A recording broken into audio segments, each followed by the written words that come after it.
అందుకే మొదట మనకి ఏమై కలిగి ఉండాలంటే వాక్యము వినే అనుభవంలోనికి మనం వెళ్ళాలి. నీవే కాదు, నీ పిల్లలు కూడా వెళ్ళాలా, నీ కుటుంబం వెళ్ళాలి. హల్లెలూయా. నువ్వు వినుటున్న కొలది నీకు దీవెనలు కలిగి ఇతరులకి నువ్వు దీవెనకరంగా మారుతావు. దేన్ని బట్టి నీ నడకని చూస్తారంట చెప్పండి? నీ సాక్ష్యాన్ని బట్టి. దేన్ని బట్టి? సాక్ష్యం అని చెప్పండి. దేని ద్వారా నువ్వు సాక్ష్యాన్ని పొందుకోగలుగుతావు? వాక్యము ద్వారా. వాక్యము సరి చేసుకునే ద్వారా. హల్లెలూయా. నీ హృదయాన్ని సరి చేసుకునే ద్వారా, నీ మనసుని సరి చేసుకునే ద్వారా, హల్లెలూయా, నీకు నీ కుటుంబానికి సాక్ష్యము కలిగేలాగా చేస్తుందంట వాక్యము. హల్లెలూయా.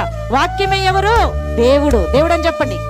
వాక్యమే దేవుడై ఉన్నాడు. దేవుడే వాక్యము. హల్లెలూయా. ఈ వాక్యం ఎప్పుడైతే నువ్వు వినటం స్టార్ట్ చేస్తావో, హల్లెలూయా, నీవు లోతుగా ఇంకా నీకు సాక్ష్యము రావటం మొదలవుతుందంట. ఆమేన్ చెప్పండి. హల్లెలూయా.